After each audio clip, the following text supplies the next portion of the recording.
नमस्कार दोस्तों, मेरे YouTube चैनल TVS पॉमिस्ट्री में आप सभी का बहुत बहुत स्वागत है। दोस्तों, आज अब मैं आपको बताने का प्रयास करूंगा कि हाथ में विद्या रेखा कहाँ होती है और उस विद्या रेखा के क्या क्या बेनिफिट होते हैं। तो देखिए, हाथ में सबके प्रमुख रेखाएं कुछ इस तरह से होती हैं।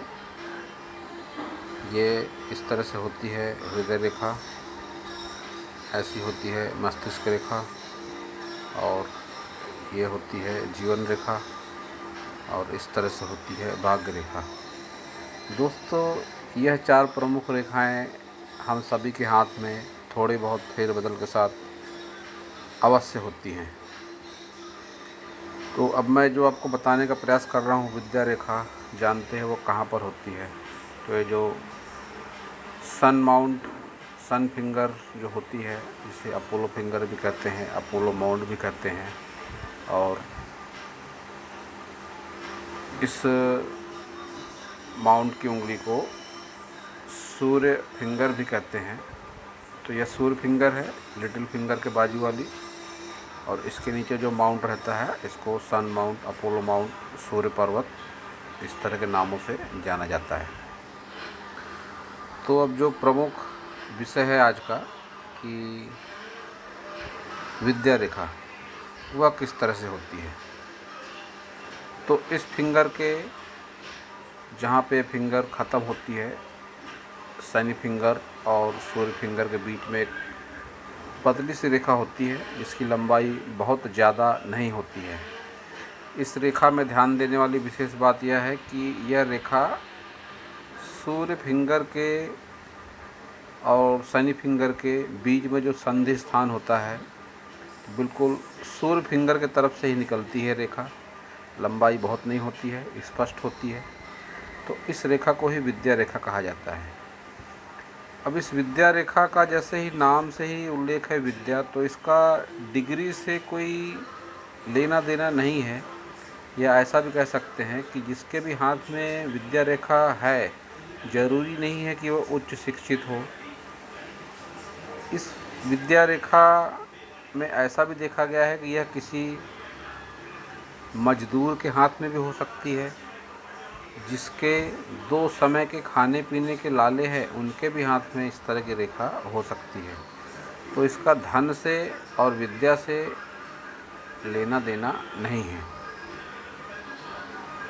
जब भी विद्या रेखा किसी के हाथ में होती है तो ऐसा देखा गया है कि उसके पास एक कोई ना कोई आर्टिस्टिक क्वालिटी ज़रूर होती है, जिसके बदौलत उसकी जान पहचान होती है। कई बार ऐसा भी देखा गया है कि ये कला उसकी छुपी होती है भीतर, और उम्र के साथ उभर कर सामने भी आती है। लेकिन जिस किसी के भी हाथ में विद्या रेखा होती है वो निसंदेह आर्टिस्टिक क्वालिटी होती है। और यह कई बार ऐसा देखा गया है कि जो कम पढ़ी लिखी, अशिक्षित, या भी कह सकते हैं उसे जो गृहिणियाँ होती हैं, उनके हाथों में इस तरह की विद्या रेखा होती है तो वो कुछ इस तरह की कला में पारंगत होती है, जैसे अचार बनाना और बहुत तरह के जो घरेलू कार्य हैं जो सभी घरेलू महिला नहीं कर सकती। तो उनके इस गुण विशेष के कारण उनके मोहल्ले में, आसपास के लोग, उनके रिश्तेदारी में लोग उनको पहचानते हैं। तो विद्या रेखा का कुछ इस तरह से मतलब भी होता है। अब जैसे मैंने कहा, कोई मज़दूर के हाथ में भी हो सकती है। तो वो मज़दूर के पास कोई ऐसी क्वालिटी होगी, कोई चित्र बनाना उसको आता होगा, और या तो फिर कोई और भी कोई कुछ गाने की कला होगी उसके पास में। इस तरह की अनेक कलाएं हैं जो जिसके पास भी विद्या रेखा इस तरह से हाथ में होती है, उसके पास इस तरह की आर्टिस्टिक क्वालिटी ज़रूर होती है।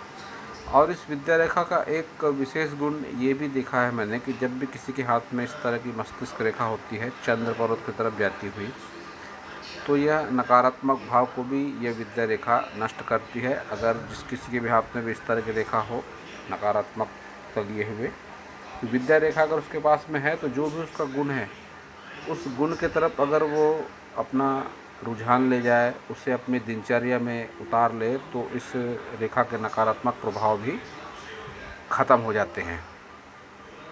लेकिन विद्या रेखा के मायने कुछ इस तरह से भी देखे हैं मैंने कि अनेकानेक लोगों में अनेकानेक कलाओं के साथ यह विद्यमान रहती है, और मैंने देखा है कई बार उनको इस कला का पता तक नहीं होता।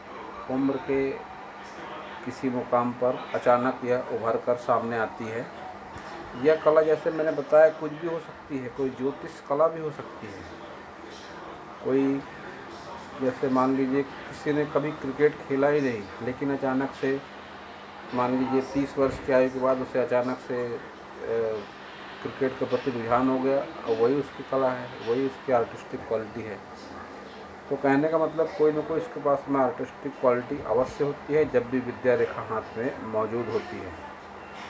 तो दोस्तों, यह था इस विद्या रेखा के बारे में मेरा ज्ञान। अगर आपको अच्छा लगा हो तो आप मेरे चैनल को सब्सक्राइब करें, मेरे वीडियो को लाइक करें, शेयर करें, कमेंट करें, और पूरा वीडियो देखने के लिए आप सभी का बहुत बहुत धन्यवाद।